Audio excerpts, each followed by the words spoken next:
quoth my uncle Toby, and I'll give Obadiah another too. God bless your honour, replied Trim, I had rather these poor women and children had it. Thou art an honest fellow, quoth my uncle Toby. My father nodded his head, as much as to say, and so he is. But prithee, Trim, said my father, make an end, for I see thou hast but a leaf or two left. Corporal Trim read on.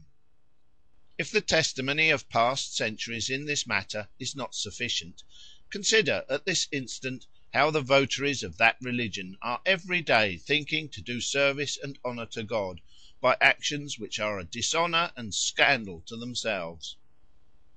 To be convinced of this, go with me for a moment into the prisons of the Inquisition. God help my poor brother Tom! Behold religion with mercy and justice chained down under her feet. There, sitting ghastly upon a black tribunal, propped up with racks and instruments of torment. Hark! Hark! What a piteous groan! Here Trim's face turned as pale as ashes. See the melancholy wretch who uttered it. Here the tears began to trickle down. Just brought forth to undergo the anguish of a mock trial, and endure the utmost pains that a studied system of cruelty has been able to invent. Damn them all, quoth Trim, his colour returning into his face as red as blood. Behold this helpless victim delivered up to his tormentors, his body so wasted with sorrow and confinement. Oh, 'tis my brother, cried poor Trim, in a most passionate exclamation, dropping the sermon upon the ground, and clapping his hands together. I fear 'tis poor Tom. My father's and my uncle Toby's heart yearned with sympathy for the poor fellow's distress. Even Slop himself acknowledged pity for him. Why, Trim, said my father, this is not a history, 'tis a sermon thou art reading. Prithee, begin the sentence again. Behold this helpless victim delivered up to his tormentors, his body so wasted with sorrow and confinement, you will see every nerve and muscle as it suffers. Observe the last movement of that horrid engine. I would rather face a cannon, quoth Trim, stamping. See what convulsions it has thrown him into. Consider the nature of the posture in which he now lies stretched, what exquisite tortures he endures by it. I hope 'tis not in Portugal. 'Tis all nature can bear. Good God! See how it keeps his weary soul hanging upon his trembling lips. I would not read another line of it, quoth Trim, for all this world. I fear, and please your honours, all this is in Portugal, where my poor brother Tom is. I tell thee, Trim, again, quoth my father, 'tis not a historical account, 'tis a description. 'Tis only a description, honest man, quoth Slop. There's not a word of truth in it. That's another story, replied my father. However, as Trim reads it with so much concern, 'tis cruelty to force him to go on with it. Give me hold of the sermon, Trim, I'll finish it for thee, and thou mayst go. I must stay and hear it too, replied Trim, if your honour will allow me, though I would not read it myself, for a colonel's pay. Poor Trim, quoth my uncle Toby. My father went on. Consider the nature of the posture in which he now lies stretched. What exquisite torture he endures by it. 'Tis all nature can bear. Good God! See how it keeps his weary soul hanging upon his trembling lips, willing to take its leave, but not suffered to depart. Behold the unhappy wretch led back to his cell. Then, thank God, however, quoth Trim, they have not killed him. See him dragged out of it again to meet the flames, and the insults in his last agony, which this principle, that there can be religion without mercy, has prepared for him. Then, thank God, he is dead, quoth Trim. He is out of his pain, and they have done their worst at him. Oh, sirs! Hold your peace, Trim, said my father, going on with the sermon, lest Trim should incense Dr. Slop. We shall never have done at this rate. The surest way to try the merit of any disputed notion is to trace down the consequences such a notion has produced, and compare them with the spirit of Christianity. 'Tis the short and decisive rule which our Saviour hath left us, for these and such like cases, and it is worth 1,000 arguments. By their fruits ye shall know them. I will add no further to the length of this sermon than by 2 or 3 short and independent rules deducible from it. First, whenever a man talks loudly against religion, always suspect that it is not his reason, but his passions, which have got the better of his creed.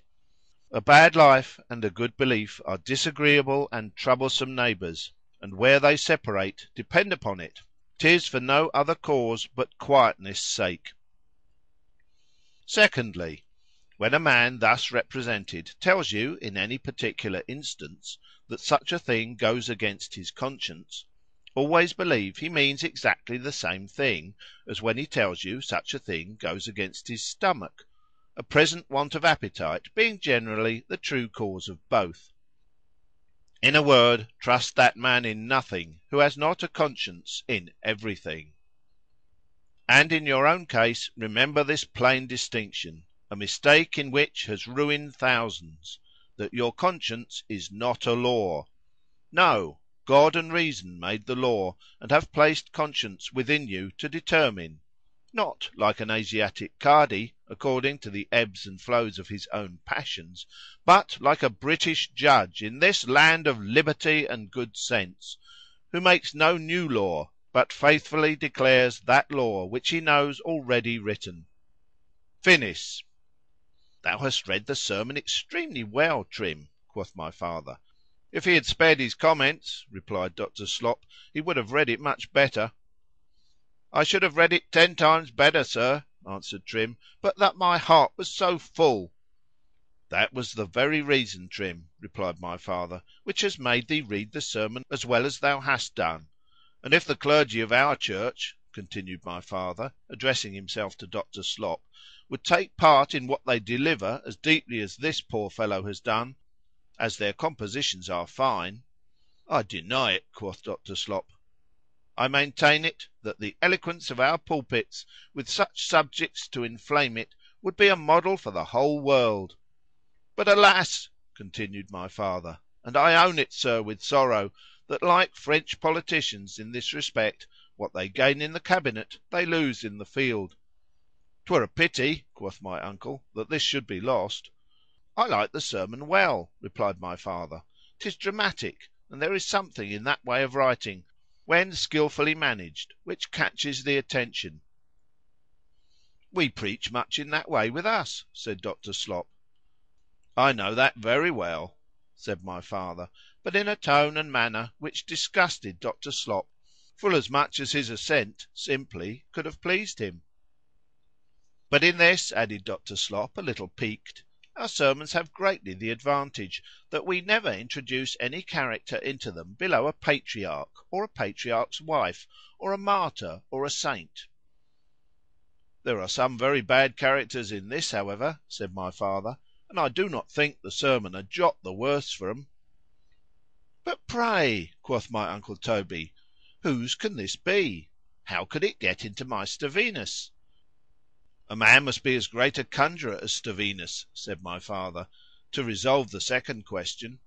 The first, I think, is not so difficult, for unless my judgment greatly deceives me, I know the author, for 'tis wrote certainly by the parson of the parish. The similitude of the style and manner of it, with those my father constantly had heard preached in his parish church, was the ground of his conjecture, proving it as strongly as an argument a priori could prove such a thing to a philosophic mind. That it was Yorick's and no one's else, it was proved to be so a posteriori the day after, when Yorick sent a servant to my uncle Toby's house to inquire after it.